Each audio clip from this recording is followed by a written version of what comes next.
and welcome back to this week's edition of Hawk Talk. I'm Colter Hickok. I'm Gunnar Farstveet. And we've got softball coach Kristen Fleury. So, Kristen, how's it going today? Good. Thanks for having me. I mean, what are you guys going to do this weekend? I mean, I understand that you guys have a lot of games going on.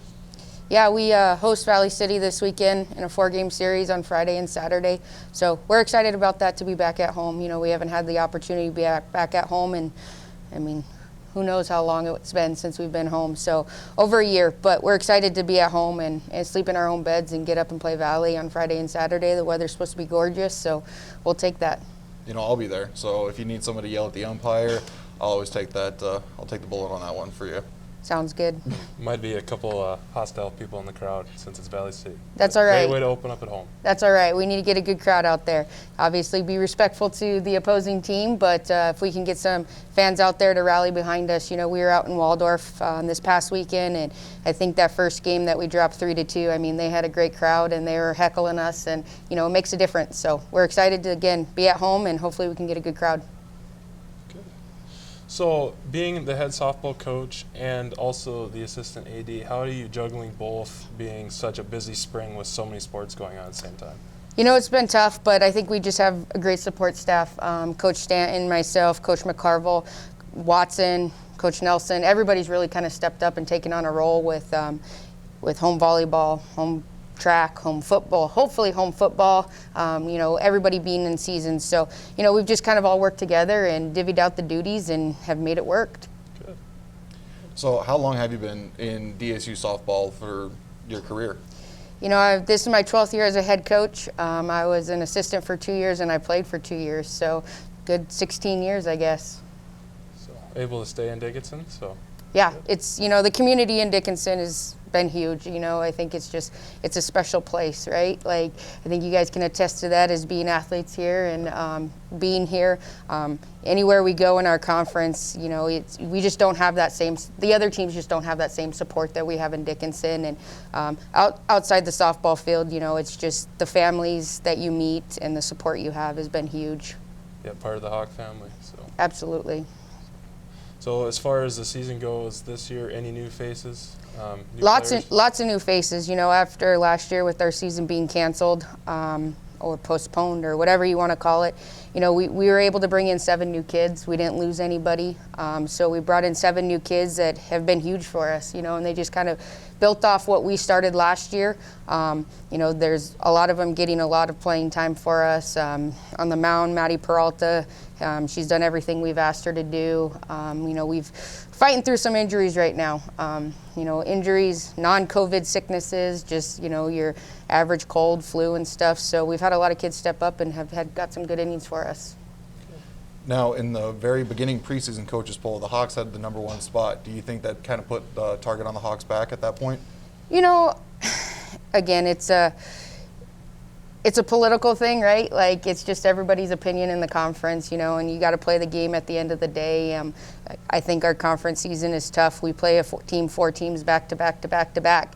It's tough to beat a team twice, let alone 4 times in a row in 2 days. So I think anybody in our conference on any given day can win a ball game. So, you know, being #1, like I said, it's kind of just a bunch of people's opinion, and we got to go out and play the game. So as of now, has there been any schedule changes with COVID protocol, or no, hopefully not? Not due to COVID, just weather related. So and it's been a beautiful spring for softball and every sport for that matter. So. Yeah, we can't ask for better weather. You know, our field has been ready for the last 3.5 weeks, and it's been nice to have the opportunity to get outside and practice. And we're not used to that in March, right?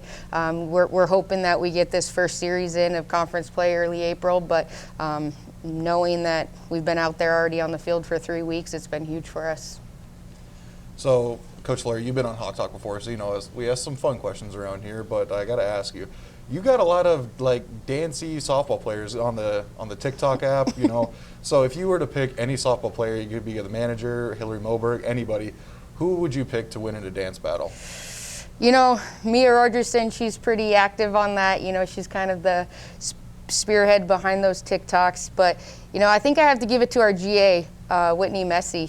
She stands in right there with them. I think they call it TikTok Thursday, and it's just fun, something fun they do after practice. You know, obviously during quarantine and everything, TikTok went huge, right? Mm-hmm. And everybody's scrolling on TikTok, so it's just fun for them to do something and put different things out. It's a lot of fun. Yeah. I think for an idea for the show is we should have a TikTok battle between all the Hawk teams, because I know I just saw one the other day about the volleyball team when they're at Dakota State. So we might have to do that. Yes. Yeah, we'll call them out in practice sometimes and give them a song that they have to rap or sing, and just to kind of loosen the mood and get things going. Then I got another question. Who started those softball chants? Because I try to understand them. I've even asked a lot of the players, where did those chants come from? They just make them up. They're quirky. Sometimes they have to do with the player's personality, where they're from, their number, whatever it is, something that rhymes. They're just always talking in there, and they just make them up. I mean, that's one of you guys have the most vocal softball team I've probably ever seen, and that's a lot of fun as a spectator just to watch and be a part of the game that way. You know, I think it brings some energy to the game, right?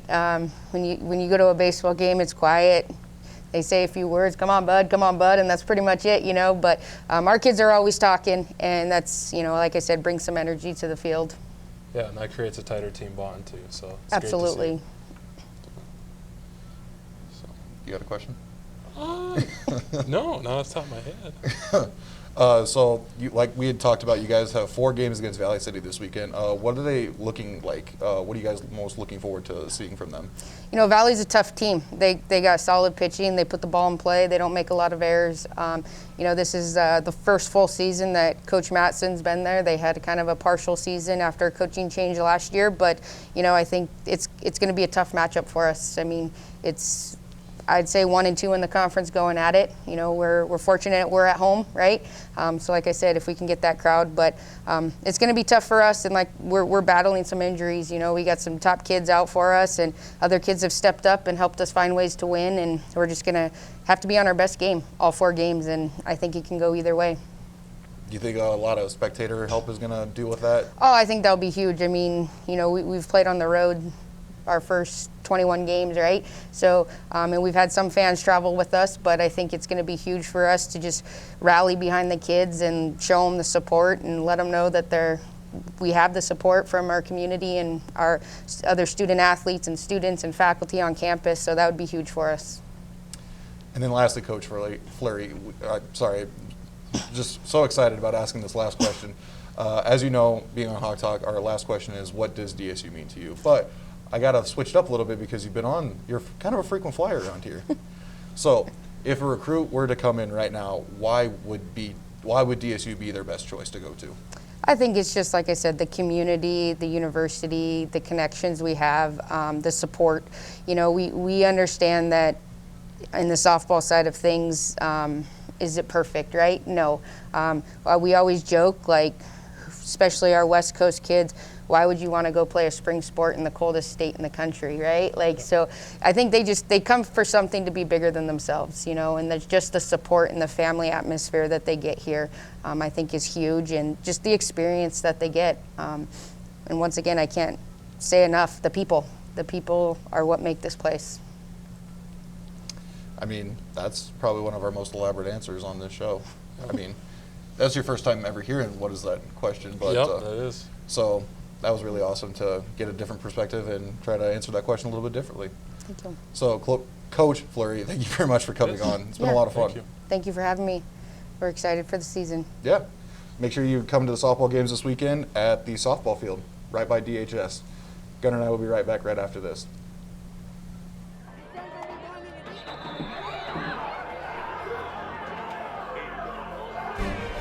come your Blue Hawks. Steps into the throw, in the wind, down to the goal line, and caught! Touchdown, Blue Hawks!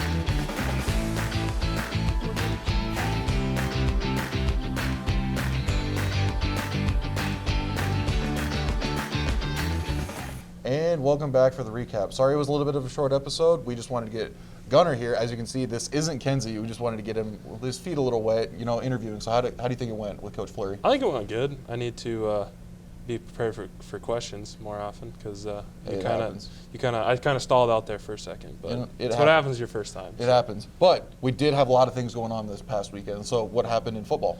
Well, the football team opened up the week ranked at 12th in the nation, so we actually gained a spot in the rankings. And then they headed up to Minot for a scrimmage against the Beavers. So it went good. Yep. So we should be seeing more information on the DSU Blue Hawk site. Hopefully next week we get a little bit of a better ranking of the North Star, or not in the North Star, just in the NAI in general. Because 12th, we're at 9-0. We haven't played a game yet. I feel like everybody else is losing. I feel like we should at least be gaining some spots. We should. I think we're the only team in the nation to lose a ranking spot, being 9-0. So that's why I do not like the NAIA. Anyway, we have baseball. So baseball this weekend, they had games against Bismarck State as an exhibition game this weekend, not an expedition. The Expedition League is Big Sticks. Anyway, those games, you can find the information on the DSU Blue Hawk site. And then also this weekend, they're going to play Valley City State in 2 days, 2 doubleheaders each. What an exciting day. Yes, for sure. Great day at the ballpark. Great day at the ballpark. Softball had their home opener against Valley City this weekend. So it should, if you need any more information on how the games went, make sure you check it out on the DSU Blue Hawks site. I always make sure to say DSU Blue Hawks site at least 4 times or 3 times an episode, so we're on par for that. Yes. Volleyball. So volleyball, they went down to Dakota State for the North Star Athletic Association volleyball tournament. Unfortunately, they lost to the lesser DSU, 3-0. Hearts go out to them. So hopefully next year. I mean, they really kicked it in the butt this back half of the season. Yes. With playing in the spring, I thought they did an awesome job. Yeah. So congrats to all the ladies that finished out the season strong, but unfortunately lost to Dakota State.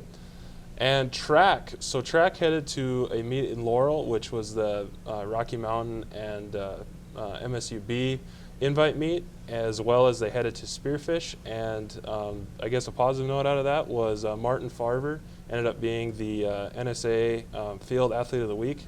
He placed, I think, second in the 100 meter, and he placed first in the 200 meter. So congratulations, Martin.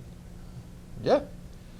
I mean, Gunnar, what did you think? First episode. I mean, are you excited to be the next co-host? Oh yeah, we just got to get the jitters out. Yeah, that's what everything's all about. You got to have a little bit of butterflies, but I thought it was a good show. Yeah. It was a little bit of a short show, but I thought it was still pretty good. Well, that's what happens when there's just about every team on campus playing, and everyone's busy in the spring. That is true. So can we expect you back next week with Kenzie? Absolutely. Perfect.